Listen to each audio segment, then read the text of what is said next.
Oke ya, kita mulai.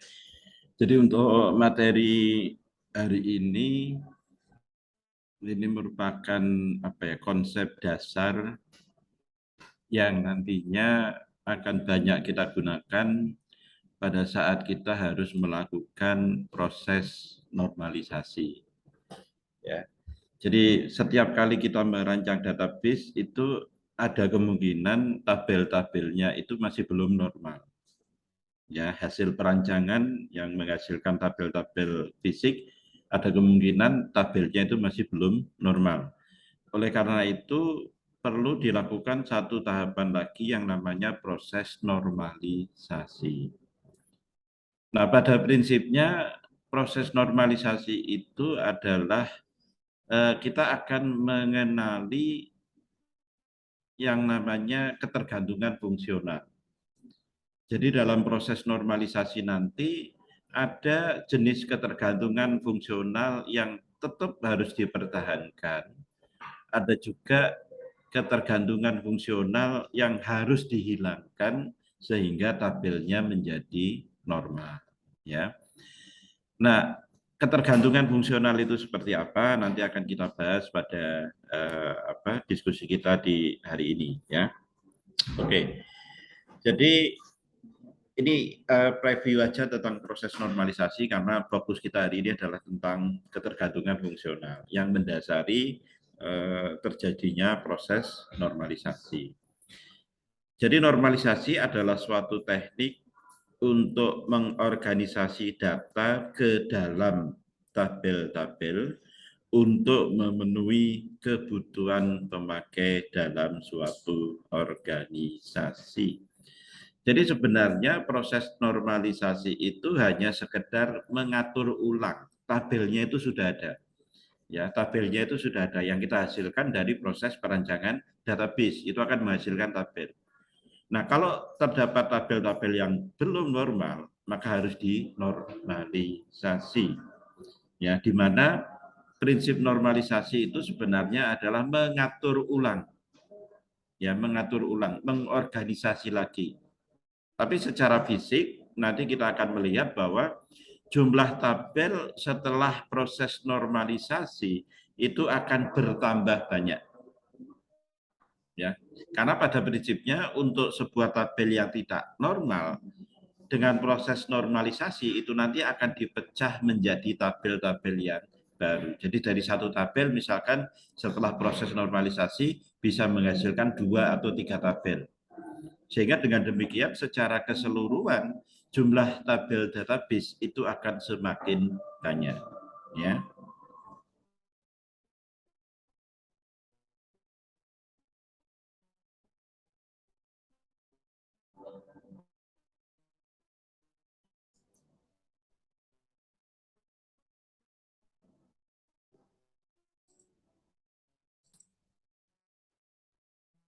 Ya, jadi tujuan dari normalisasi yang pertama adalah untuk menghilangkan kerangkapan data. Jadi menghilangkan redundansi. Ya, kalau idealnya bahwa redundansi itu memang harus dihindari, harus tidak ada. Ya, dalam merancang database, tabel-tabel yang kita hasilkan nanti tidak boleh ada redundansi, kerangkapan data. Ya. Kemudian untuk mengurangi kompleksitas. Jadi kompleksitas di sini bukan berarti bahwa kalau tabelnya tadi bertambah banyak berarti semakin kompleks, tidak. Tapi dengan bertambah banyaknya tabel, secara struktur tabel itu akan menjadi lebih sederhana. Ya, jadi secara struktur akan menjadi lebih sederhana dan lebih efisien. Memang secara fisik jumlah tabelnya bertambah banyak. Ya, tapi secara struktur, ya bagaimana tabel itu digunakan untuk menyimpan data, maka proses normalisasi itu akan menghasilkan tabel yang semakin efisien. Ya.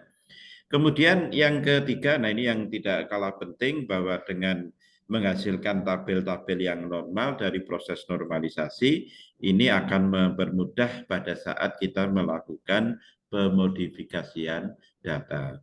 Jadi pada saat kita menambah data, pada saat kita mengubah data, pada saat kita menghapus, pada saat kita akan menampilkan data, itu bisa dilakukan dengan lebih mudah. Ya.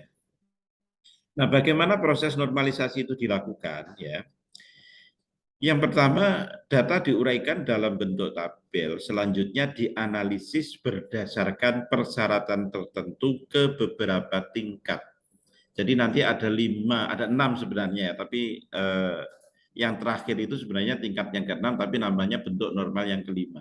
Jadi nanti ada 6 tingkatan normalisasi, ya, mulai dari normal bentuk 1, normal bentuk 2, normal bentuk 3, normal bentuk boys code, ya, normal bentuk 4, dan yang terakhir adalah normal bentuk 5. Itu semuanya terkait dengan yang kita kita singgung di awal tadi, bahwa proses normalisasi itu prinsipnya adalah menghilangkan ketergantungan fungsional yang tidak perlu dan tetap mempertahankan ketergantungan fungsional yang perlu. Jadi ada yang dipertahankan, ada yang dihilangkan, ya. Apabila tabel yang diuji belum memenuhi persyaratan tertentu, maka tabel tersebut perlu dipecah menjadi beberapa tabel. Nah, ini ya. Jadi langkah normalisasi itu dilakukan dengan cara memecah dari satu tabel menjadi beberapa tabel. Saya garis bawah di sini ya. Jadi perlu dipecah menjadi beberapa tabel, ya.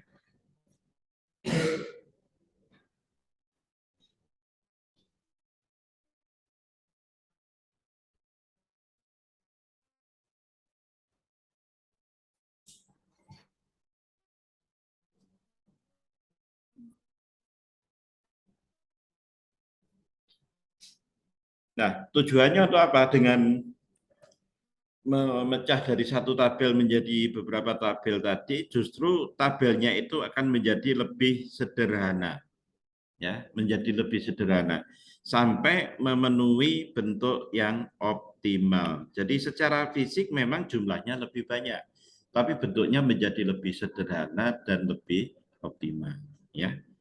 Oke.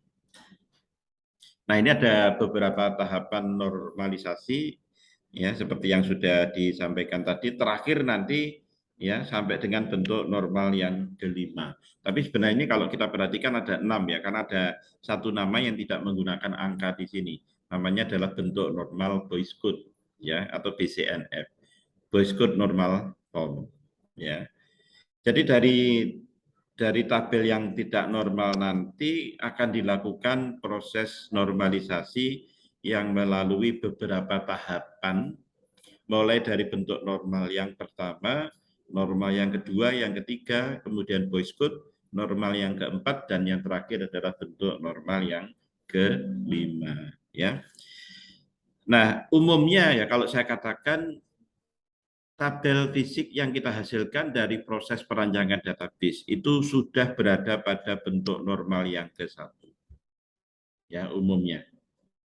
Tapi bentuk normal yang ke-1 ini masih belum memenuhi standar normalisasi, karena nanti batas minimal yang diizinkan untuk melakukan proses normalisasi, maka tabel itu harus berada pada bentuk normal yang ketiga.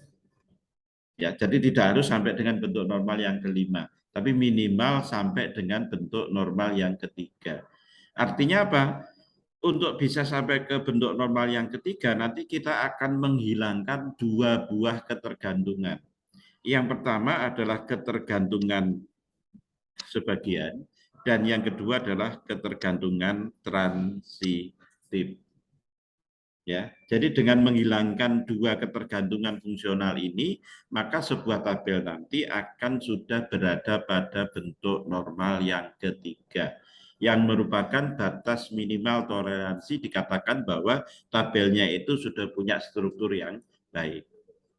Ya, atau dengan kata lain, minimal proses normalisasi yang kita lakukan itu membawa tabel ke dalam bentuk normal yang ketiga. Dengan cara gimana? Dengan cara menghilangkan yang pertama adalah ketergantungan fungsional sebagian, dan yang kedua adalah ketergantungan fungsional transitif. Itu tabelnya nanti akan berada pada bentuk normal yang ketiga, ya. Nah, untuk sampai ke bentuk normal boys code dari bentuk normal yang ketiga, yang dilakukan apa? kita akan menghilangkan anomali-anomali hasil dari ketergantungan fungsional. Jadi ada kemungkinan setelah kita menghilangkan ketergantungan fungsional sebagian maupun transitif, itu masih ada anomali-anomali. Ya, kalau anomali-anomali itu bisa kita hilangkan, nanti kita akan bisa berada pada bentuk normal yang keempat sebenarnya ya. Tapi di sini diberi nama bentuk normal Boyce code ya, BCNF atau Boyce code normal form ya. Dari bentuk BCNF dengan menghilangkan ketergantungan multi value, maka tabelnya nanti akan berada pada bentuk normal yang keempat. Ya, dan yang terakhir kalau memang masih ada anomali-anomali yang tersisa dan ini kalau kita hilangkan, nanti yang terakhir yang paling optimal tabelnya akan berada pada bentuk normal yang kelima. Ya, jadi ada 6 tahapan sebenarnya, tapi kalau nama bentuk normalnya adalah bentuk normal yang kelima terakhir. Normal 1, normal 2, normal 3, BCNF ya, Boyce code, normal 4, dan yang terakhir adalah bentuk normal yang kelima ya. Oke, sampai di sini ada yang ditanyakan?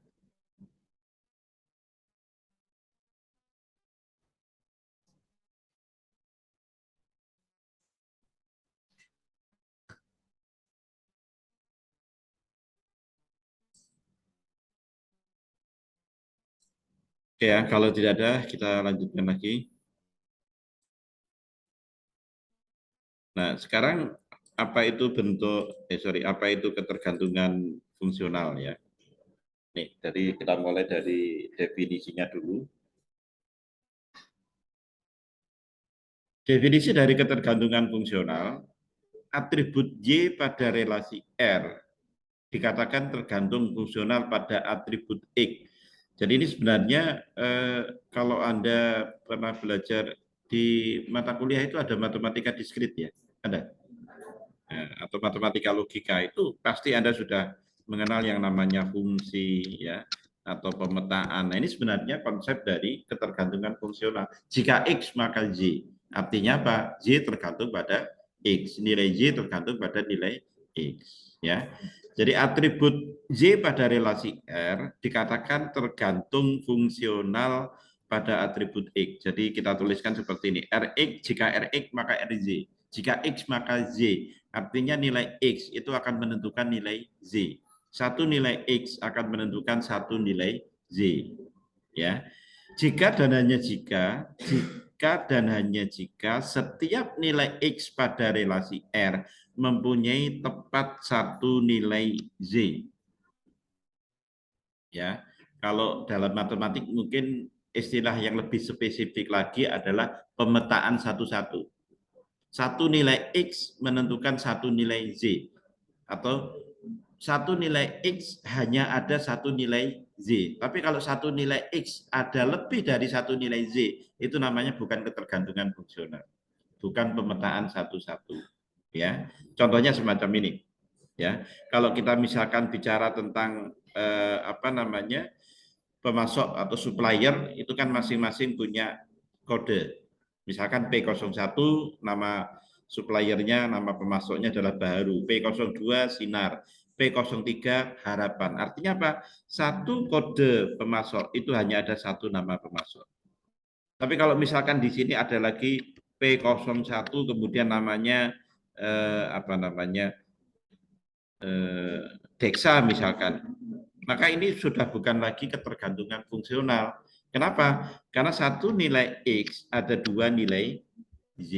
Jadi X-nya yang nomor pemasok, Y-nya yang nama pemasok. Satu nilai X menentukan satu nilai Y. Itu yang dikatakan sebagai ketergantungan fungsional. Ketergantungan fungsional dari tabel pemasok barang adalah bahwa nomor pemasok itu akan menentukan nama pemasoknya.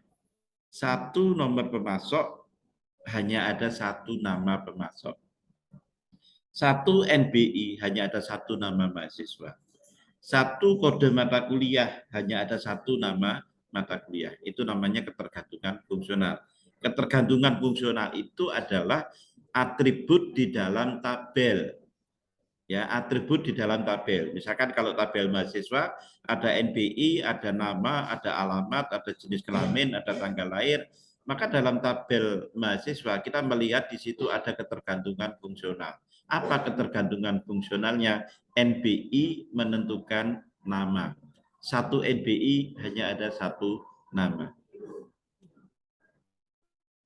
Ya, itu namanya ketergantungan fungsional. Oke.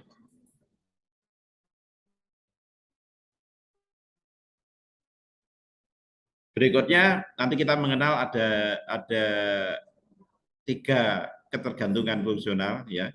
Ada ketergantungan fungsional penuh, ada ketergantungan fungsional sebagian, ada ketergantungan fungsional transitif, ya.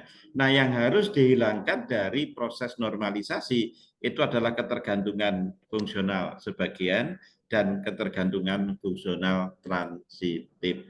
Oleh karena itu, kita harus bisa mengenali dalam sebuah tabel itu apakah terdapat ketergantungan fungsional sebagian dan ketergantungan fungsional transitif. Kalau ada, harus dihilangkan. Ya, jadi harus kita kenali dulu. Nah, bagaimana kita bisa mengenalinya? Ya, kita harus paham tentang konsepnya terlebih dahulu. Ya, oke, kita lihat. Yang pertama, ketergantungan fungsional penuh. Ya, definisinya saya bacakan. Atribut Y pada relasi R dikatakan tergantung fungsional penuh. Ya, jadi atribut Y pada relasi R tadi kan Rx menentukan Y kan gini ya.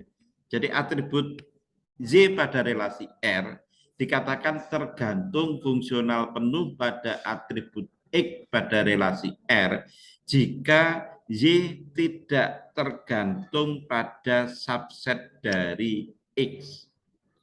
Jadi kalau dikatakan subset dari X, berarti X-nya itu lebih dari satu. Ya, kalau tadi dicontohkan ketergantungan fungsionalnya itu adalah nomor pemasok menentukan nama pemasok, berarti nomor pemasok ini adalah X-nya, nama pemasok ini adalah Y-nya. Nah, kalau kita mau melihat apakah ketergantungan fungsional penuh itu ada atau tidak, maka atribut dari X itu harus lebih dari satu.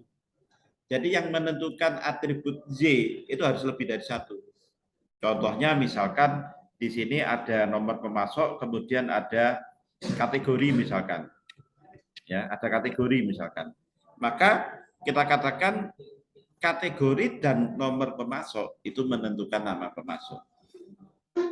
Ya, seperti itu. Jadi harus lebih dari satu. Kenapa? Karena untuk mengecek apakah nanti Y-nya itu tergantung pada sebagian dari X atau tidak.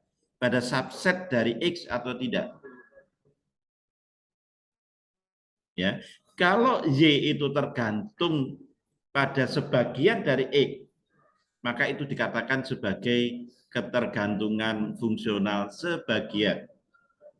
Tapi kalau Z tidak tergantung pada sebagian dari X atau subset dari X, maka itu dikatakan sebagai ketergantungan fungsional penuh. Ya, jadi ketergantungan fungsional penuh ini berlawanan dengan ketergantungan fungsional sebagian. Ya, contohnya misalkan kalau atribut X itu ada A dan B misalkan ya, AB menentukan C. Ya, misalkan seperti ini. Kalau C ini ternyata juga tergantung pada sebagian dari X, misalkan C itu hanya tergantung pada A saja, atau C itu tergantung pada B saja, tidak harus dua-duanya, maka itu dikatakan sebagai ketergantungan fungsional penuh.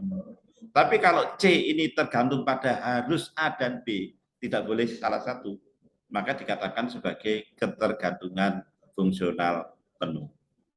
Ya, nah kita lihat contoh di sini, ya. Contoh tabel kirim barang. Ini ada 4 atribut. Nomor pemasok, nama pemasok, nomor barang, jumlah.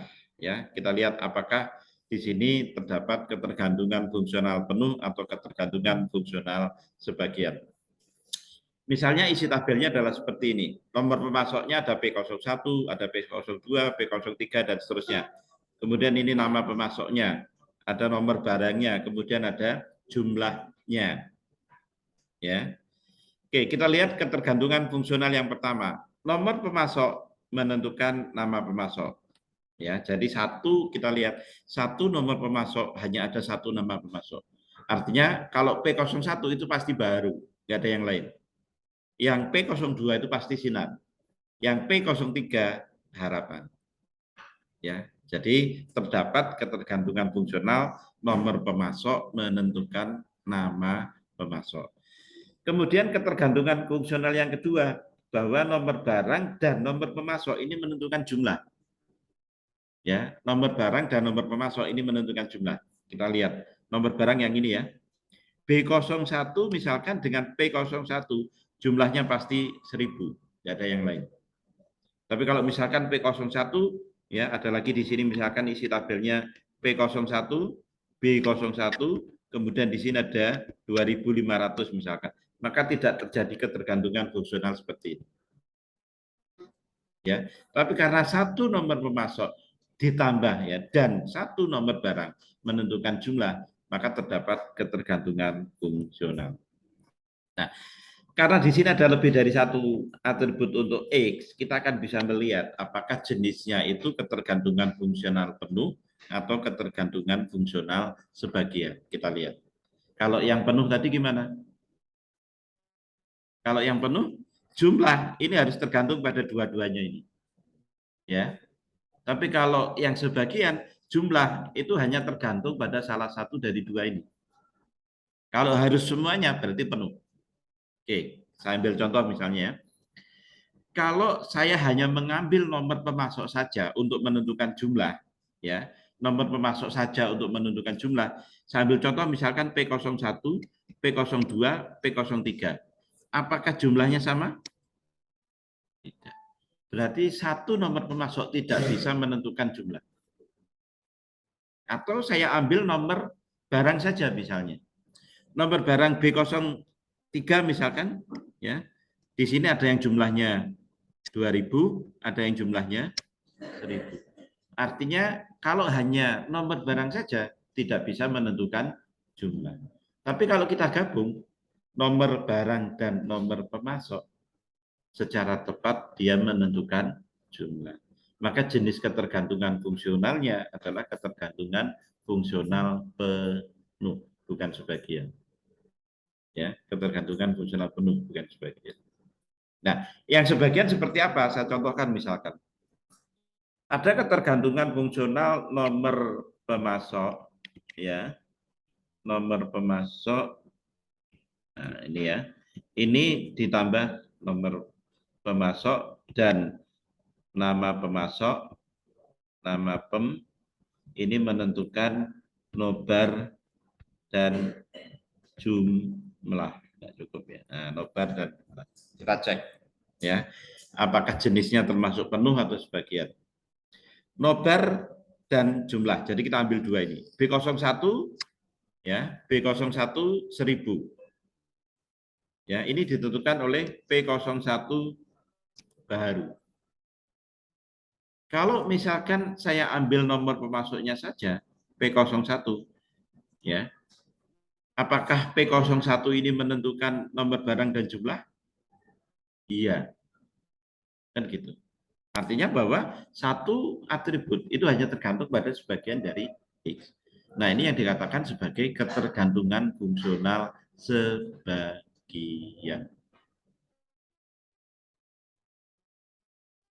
Ya, jadi tidak harus dengan nama pemasoknya, cukup dengan nomor pemasok. Ya. Oke, mungkin contoh yang lain ada. Oh, enggak ada, sudah. Ya.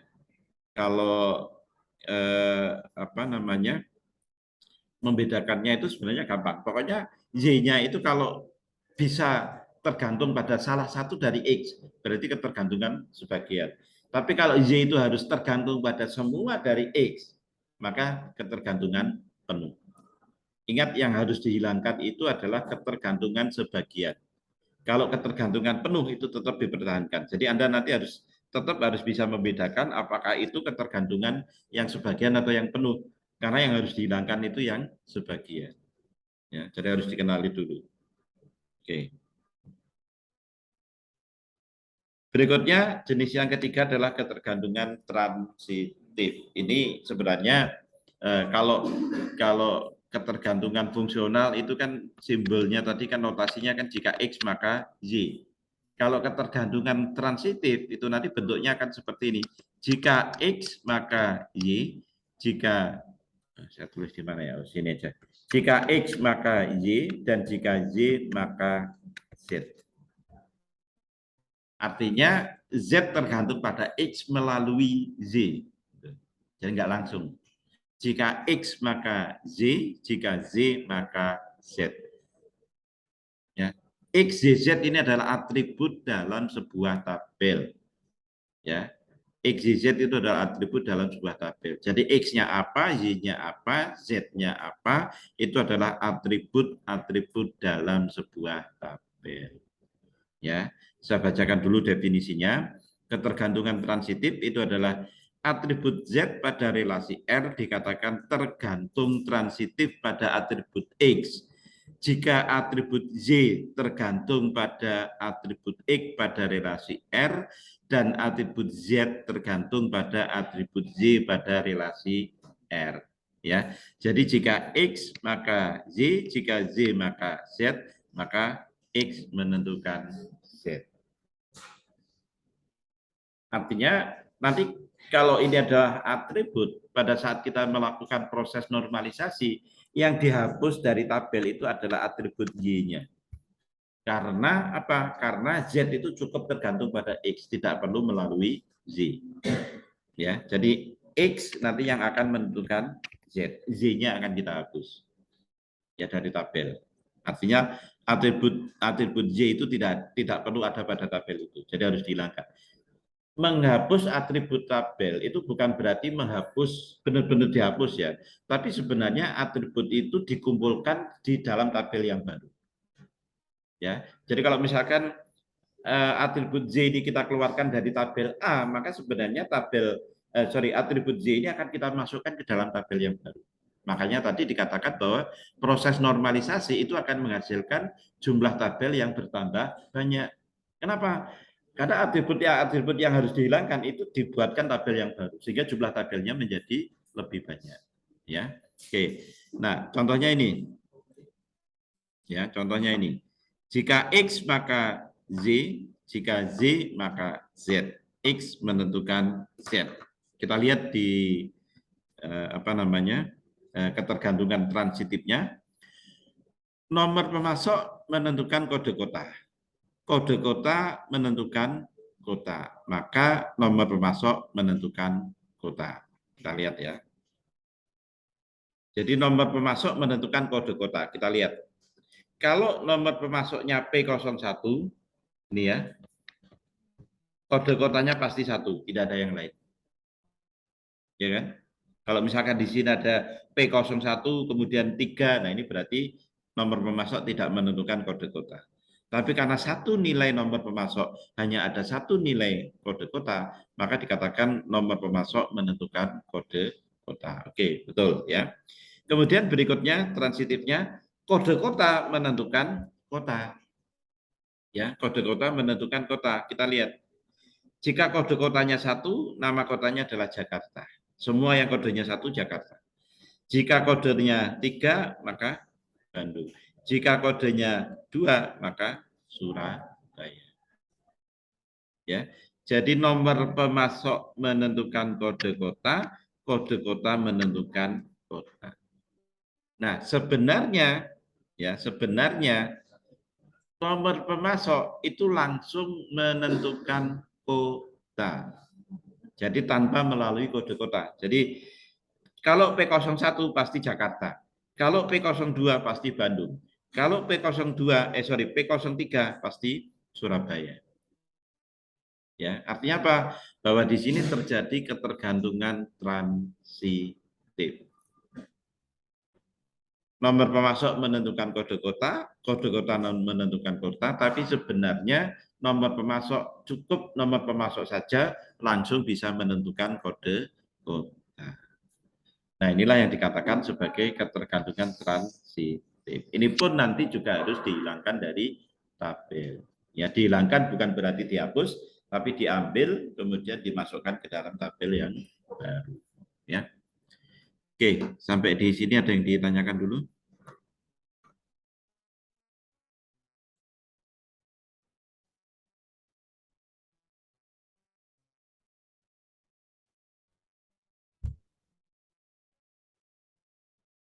Ya, kalau tidak ada, kita coba mulai mengenali tadi ya.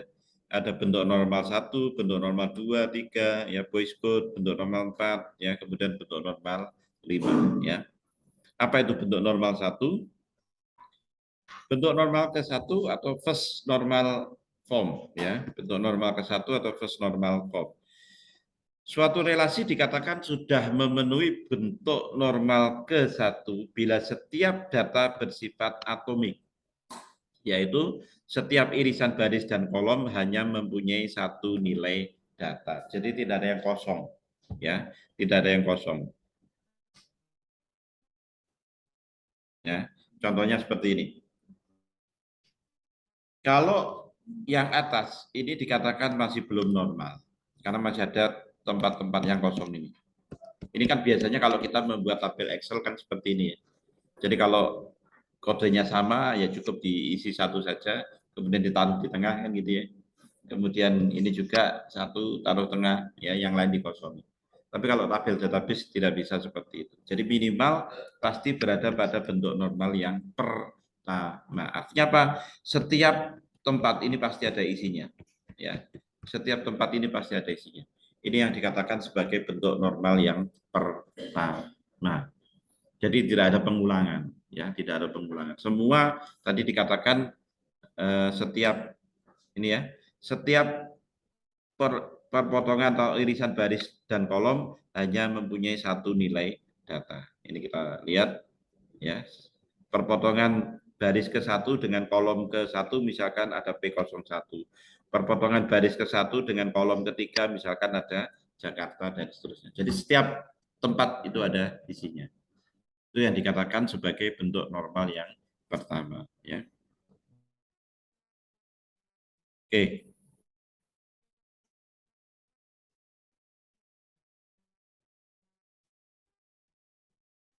Ini dari contoh yang tadi ya. Nah, ini.